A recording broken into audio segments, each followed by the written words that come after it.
Last time we noticed Paul had gone to Jerusalem.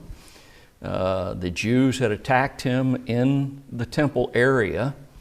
The temple proper, of course, he could not have gone in. Only the priest could do that. But in the temple area, and the Romans came down out of the castle, the fortification, to get him or save him because of this. But they didn't know at the time that he was a Roman citizen, but they soon found out. We notice also that he took him down again a second time, and again a riot took place. In fact, there were 3 riots that took place in a matter of 2 days. There was the one in the temple itself, there was the one on the staircase when Paul addressed the Jews, and then of course the third one when he took the Roman captain took him down to meet with the Sanhedrin. But something's happened in the meantime. In the meantime, there are a group of Jews who have banded together, assassins, and they have promised that they are going to kill the Apostle Paul. If they can just get him down to the Sanhedrin again, somewhere along the way, they're going to kill the Apostle Paul. I've often wondered how that might be, because there was a staircase that came down from the fortifications directly into the temple area. So how did they think they would get him in between and not cause a problem for the Sanhedrin or the temple? Be that as it may, they banded together and they said they were not going to eat anything else until they had murdered Paul. And they got the Sanhedrin to go along with this. And so they were going to make a request. But something else happened.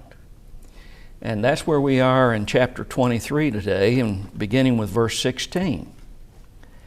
And when Paul's sister's son heard of their lying in wait, he went and entered into the castle and told Paul.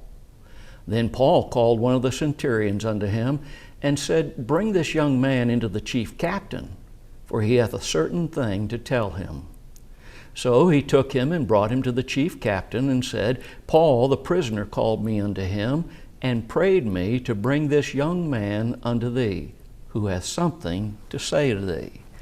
So Paul's nephew learns about this. We don't know how he learned about it. We don't know if he overheard somebody when he was in the temple complex discussing it, or whether he was at what we might call a gathering place of some kind and overheard the plot. We don't know how he heard it, but he heard it. And so he goes into the castle, the fortification, and he tells Paul. Now, something's interesting here. Paul is not an ordinary prisoner, and that's seen by the fact that the nephew could go into the fortification and be taken to him, it appears, immediately. I don't believe we can deny that the providence of God is absolutely involved in this incident. However it worked out, God was behind it. Man was plotting the death of his servant, but God had another plan for that servant. And therefore, God overrode men's plans. You know, there used to be an old saying that was more prevalent, I guess, in World War II than it is today. Loose lips sink ships. You know, the more people talk about something, the more possibility that information is going to get out. And it could be something that is harmful. Somehow I believe that God caused Paul's nephew to be in the right place at the right time to hear this plot that was going on. This nephew is unnamed for us. We don't know who he was. But he immediately goes and warned the Apostle Paul. He probably would not have had access so readily to Paul if Paul had been an ordinary prisoner. But again, Paul was not an ordinary prisoner. He was now under protective custody, much like we might see someone today who rats out a mobster, and what do? They take him away, take them and put them in a safe place. They give them a new identity. They sometimes will even perform plastic surgery on the person, give them a new job that hopefully the mob won't be able to find them. Well, Paul is now in protective custody. And how did Paul react to this news that his nephew brought to him? Well, first of all, he made an appeal based on his right of citizenship. There were certain things that the Romans could not do to a Roman citizen without higher authority or without a trial. And so he appealed on the right of his Roman citizenship. And he calls this captain to him, one of the centurions, I shouldn't say captain, but one of the centurions who was apparently responsible for keeping Paul and taking care of him while he's in this fortification. And Paul, notice what he said. He said, "Bring this young man unto the chief captain." Isn't that interesting?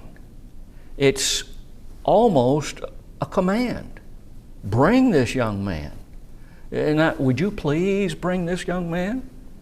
Bring this young man, without identifying who he was, to the chief captain.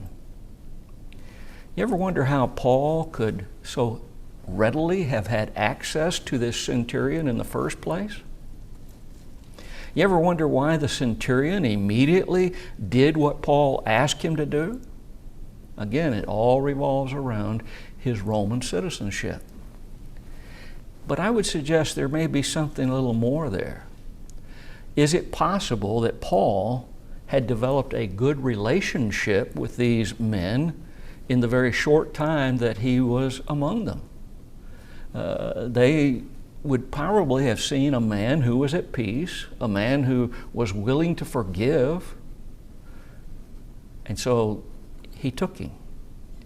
Christians, we should always cultivate relationships with our fellow man, even if they do not end up in us being able to convert them.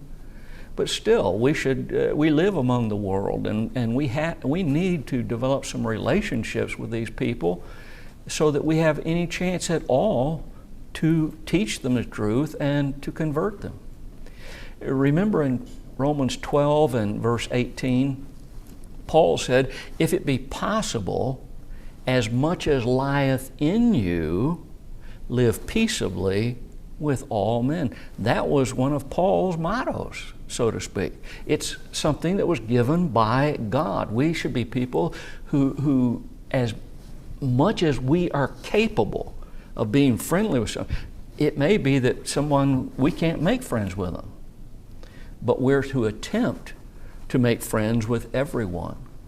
We're to live peaceably. We're not to be rioters in the streets. We're not to be people who march up and down with placards and try and cause trouble. We're to be people who live peaceably. By warning them of the consequences of binding him for punishment, I want you to think about what he had done. He had spared those men. Why? Why do I say that? Because Roman law forbade binding a prisoner for the purpose of scourging him or issuing some kind of punishment toward him. Roman law did not say that you couldn't bind a Roman citizen, but it did say you cannot bind them for the purpose of administering punishment of any kind to them. You can't scourge them. You can't do anything bad to them. So you see, when Paul spared them, don't you think he'd have been on their good side a little bit?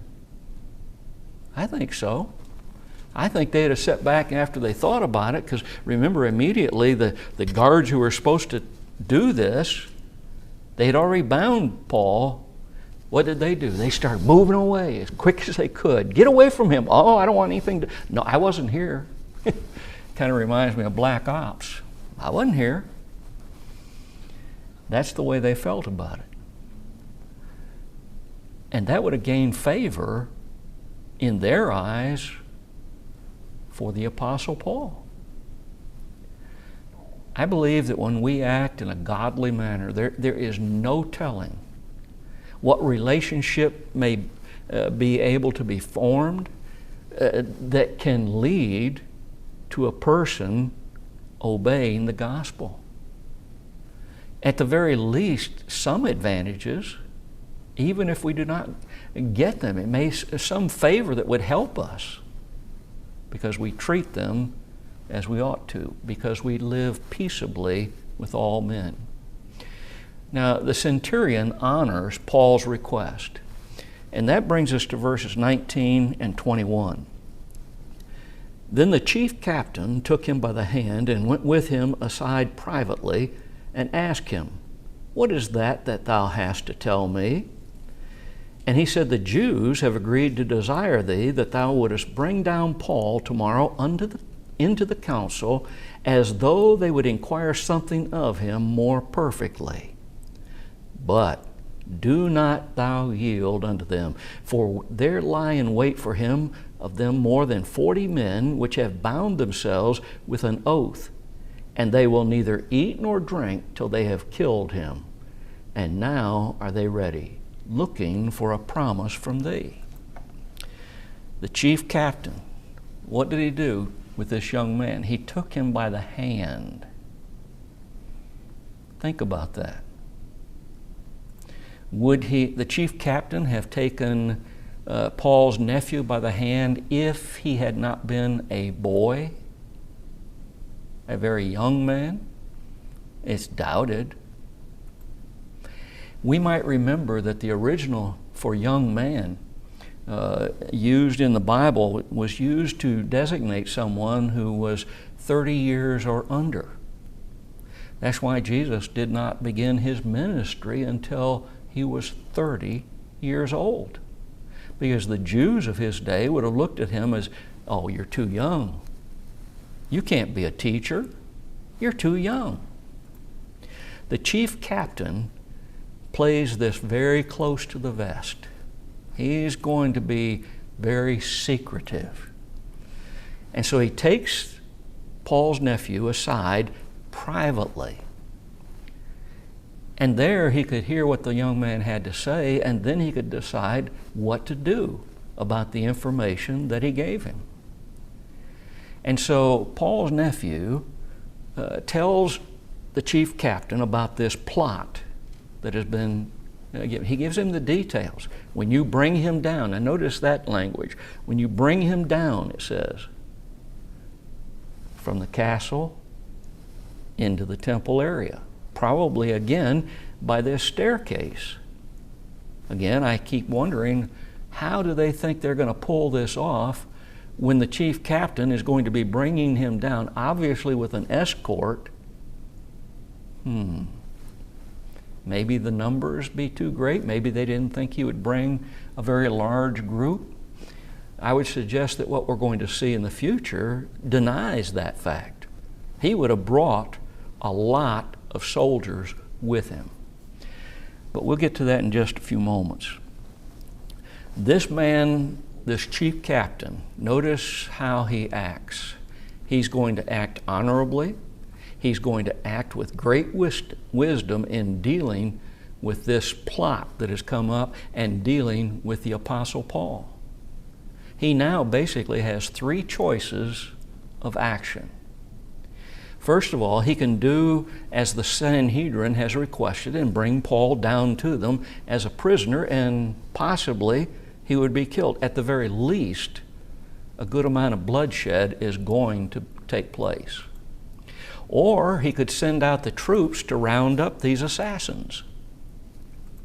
Or he could use means to protect his Roman prisoner, this Roman citizen, and avoid all possible deadly conflict. He uses wisdom.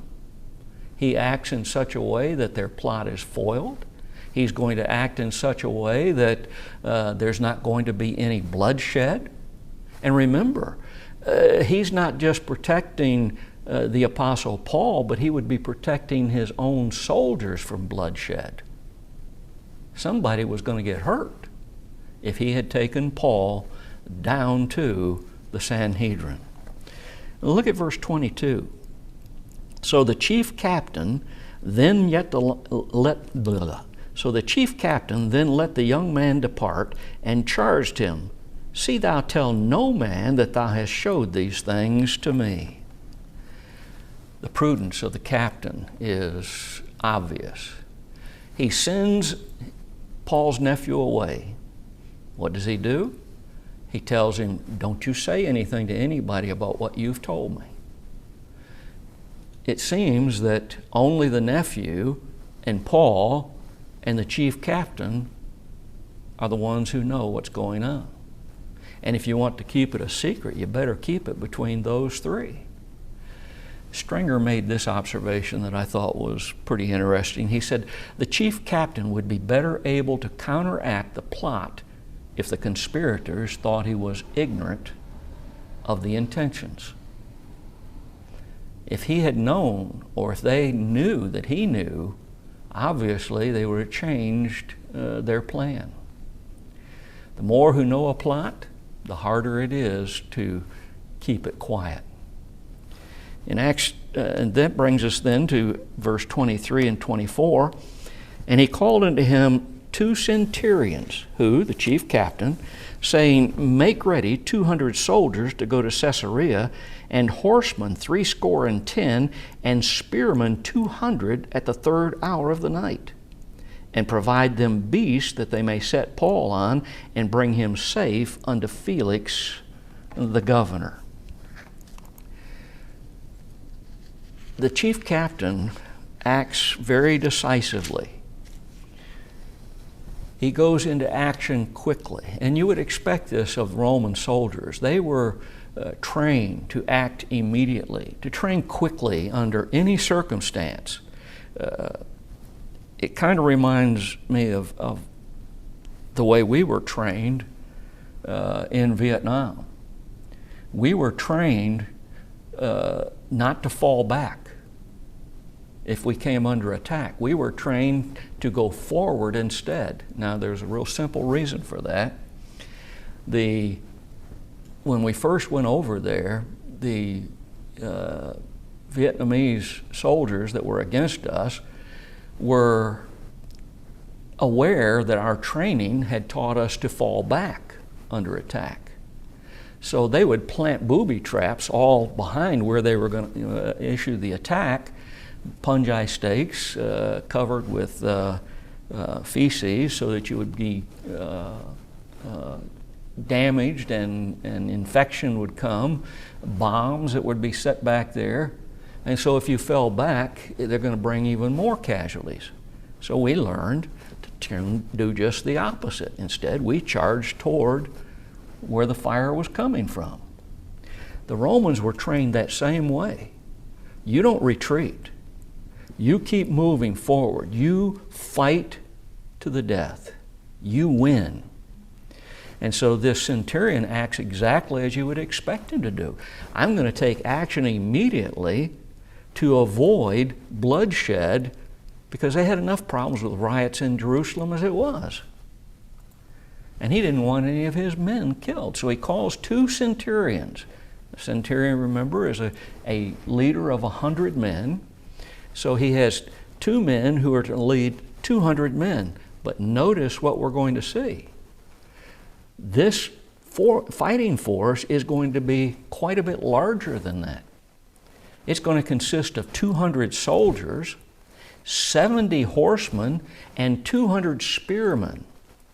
Now, the spear that they used was very much like the Greek spear. They weren't small items that were thrown so much as they were long spears that were used to move forward and attack the enemy as they're coming. But notice this fighting force. 470 men just to get Paul out of Jerusalem and move him to a place of safety.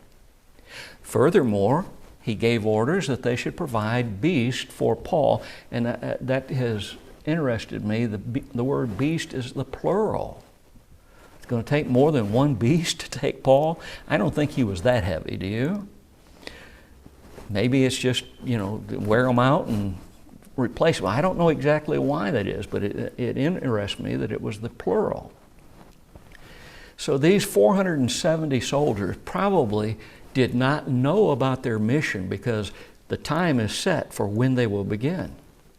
They probably were very much in the dark. I fall back on military experience. There were times when we were going to do something that I didn't tell my men what the mission was until we started the mission. And that was to keep secrecy, so nobody would by any chance say anything to anyone else. It appears that may be what was taking place here. And these 470 soldiers are being prepared to go on a mission at 2 o'clock in the morning. Imagine the Jews the following day when they realized that all of their plans were for naught. Paul's not coming down to us. Why, he isn't even here. He's not in the city. Where is he? They're going to find out because Felix is going to tell them to come up there to a trial. But notice Lysias' precautions would not only protect Paul, but his own soldiers as well. If he had taken him down to the Sanhedrin, blood definitely would have been flowing. And that would have included many of the Jews who would have been involved. And the way the Romans sometimes acted, they may have wiped out the entire Sanhedrin for such an attack as that, if it had taken place in the temple area. So he waits until the 3rd hour. I said 2 o'clock in the morning. I didn't mean that. He waits until the 3rd hour of the morning, 9 p.m. is our time. And darkness would have helped conceal what he was doing. It would have concealed the fact that the man in the middle of this formation that's heading out, it would probably conceal him as well, because there would have been soldiers on all sides of him, and he would have been in the middle, and the darkness would have obscured who it was. I often wonder if maybe other precautions weren't taken as well, as to put him in other clothes or something. I don't know. We don't know. We're not told. None of our business. But he sent an overwhelming force, 470 trained killers. That's exactly what they were. That's exactly what a soldier is in any era of time. He is a trained killer. And he sent an overwhelming force. Well, what about that vow the assassins made?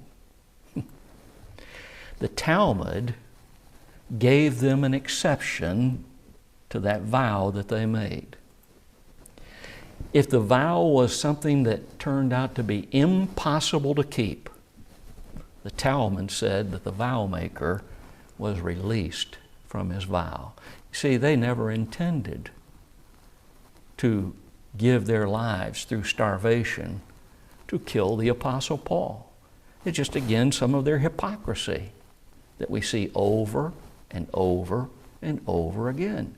They knew what the Talmud law was, and they knew that the Talmud would excuse them if it became impossible, and now it has become impossible. I don't believe even for a moment that those assassins would have gone through with their vow if they couldn't have gotten to Paul, and they didn't. This small army's orders were to deliver Paul safely to Felix in Caesarea. Look at verse 25 through 30. And he wrote a letter after this manner. Who? The chief captain. Claudius Lysias unto the most excellent governor Felix sendeth greeting. This man was taken of the Jews and should have been killed of them. Then came I with an army and rescued him, having understood that he was a Roman. And when I would have known the cause whereof they accused him, I brought him forth into their council, whom I perceived to be accused of questions of their law, but to have nothing laid to his charge worthy of death or of bonds. And when it was told me how that the Jews laid wait for the man, I sent straightway to thee, and gave commandment to his accusers also to say before thee what they had against him. Farewell. This letter obviously left out some things, some pertinent facts. First of all, it left out the fact that they had bound Paul and were about to scourge him. That would have reflected very badly upon the chief captain. Might have gotten him scourged simply because they bound him. And this assumption, his first assumption of Paul, was not that he was a Roman citizen.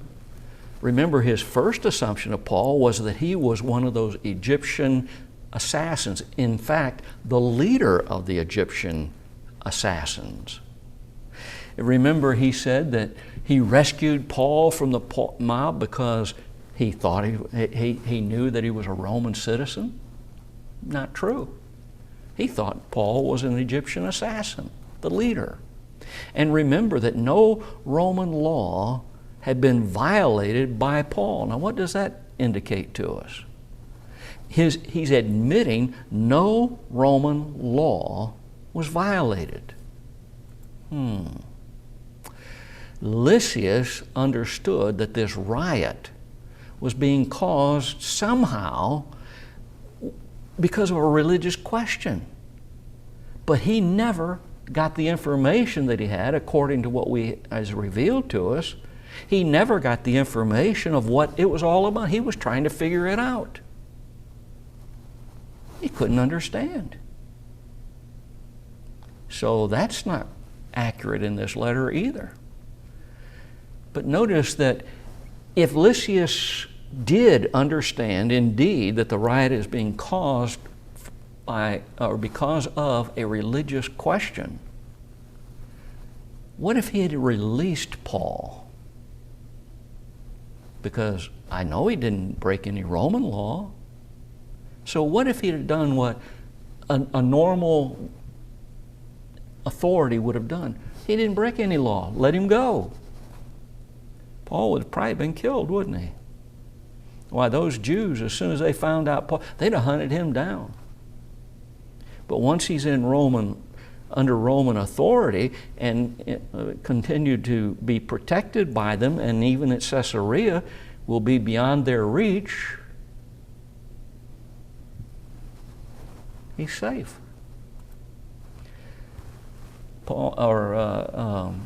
Lysias had an obligation to protect Paul. And the best way to accomplish that protection was to send him out of Jerusalem. Get him out of here. Get him somewhere where he's safe. And obviously that would have been where Felix was, in Caesarea. You know something that's interesting? Paul is shown in this letter to be a good fellow, someone who has not done anything wrong. Lysias shows him in a good light. He said to have nothing laid to his charge. He didn't have anything laid to his charge worthy of death or of bonds, verse 29. There's no reason to hold this man. If Felix had been as honorable as Lysias was, when Paul got there, he would have let him go. He would have let him go. He had the authority to do it. And also notice the information given to Lysias, or given by Lysias to Felix about the Jews. He basically said they're seditious. This man was taken of the Jews and should have been killed by them. Wait a minute. Under Roman law, they weren't allowed to execute a man. Jews weren't allowed to do that. It was part of the sovereign will of Rome. You can't execute a man without a Roman trial, without us saying that he's guilty. There was one exception to that, and that was sacrilege in the temple.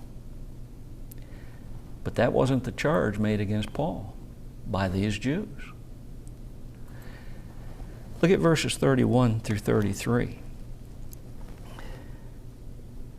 Then the soldiers, as it was commanded them, took Paul and brought him by night to Antipatris. On the morrow they left the horsemen to go with him and returned to the castle,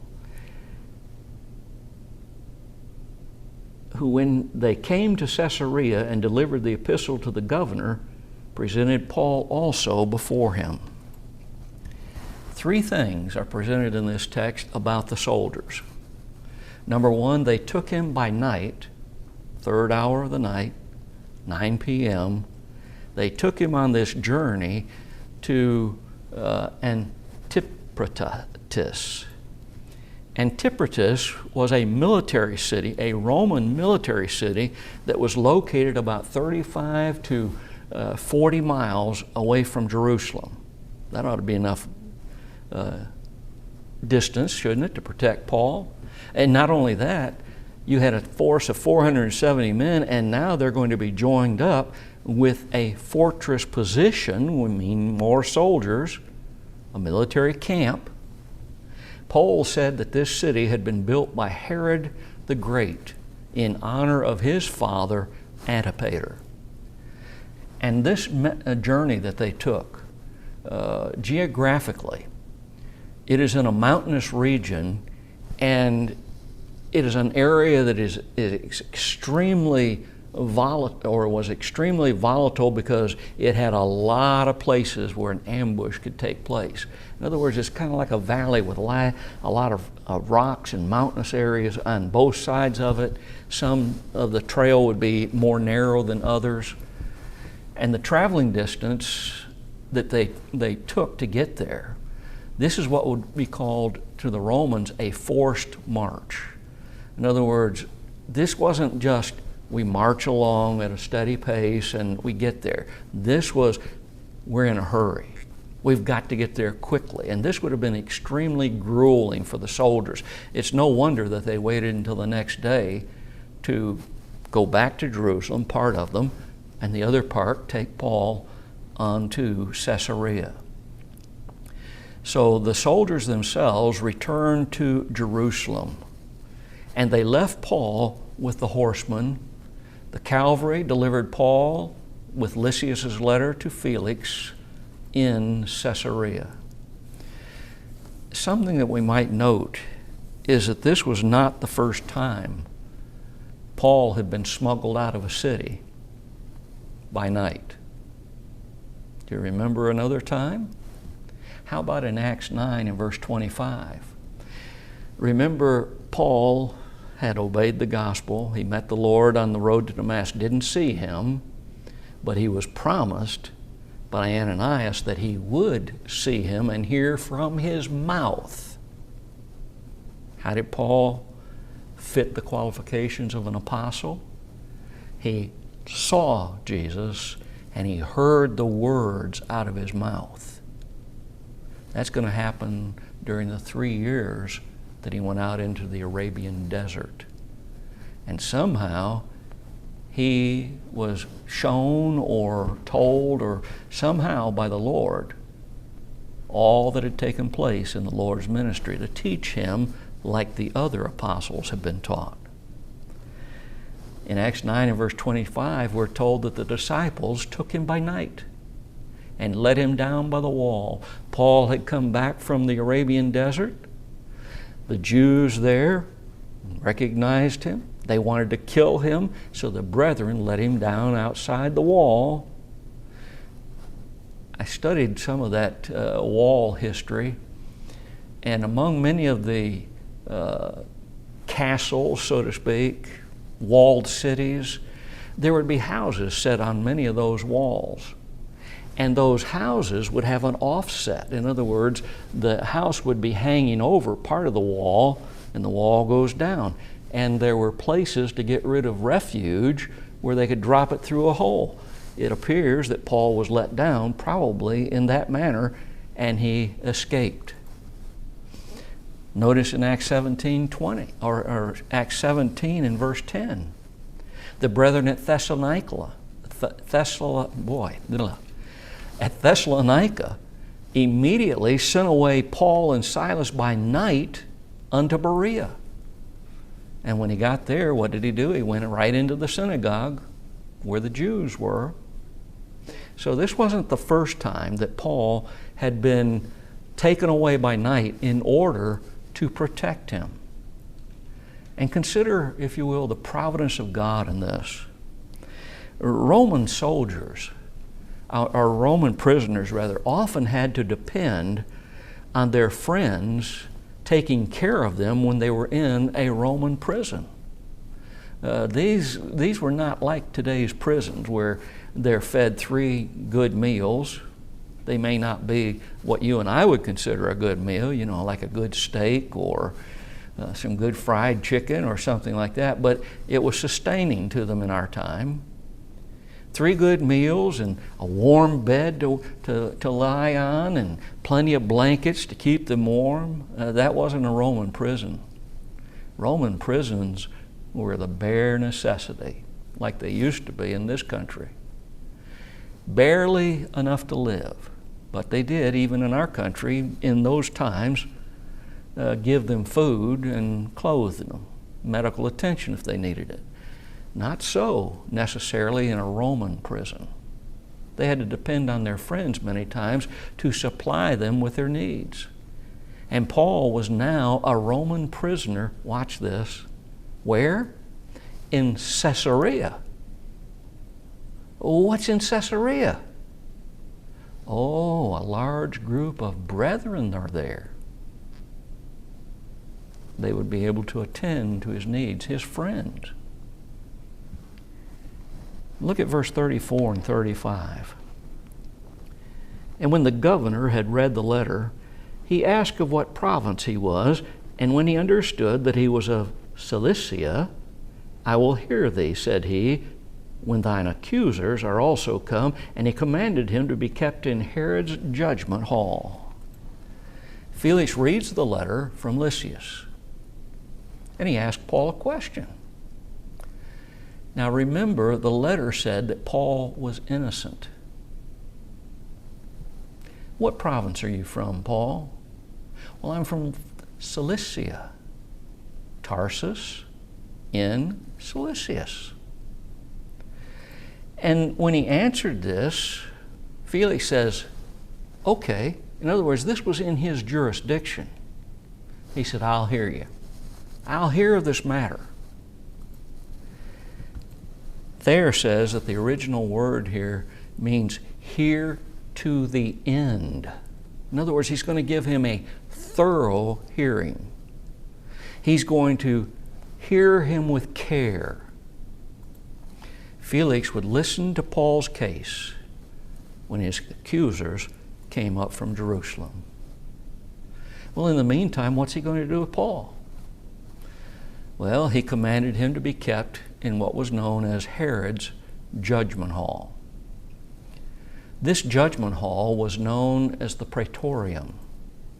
And the Praetorium was the place built by Herod the Great.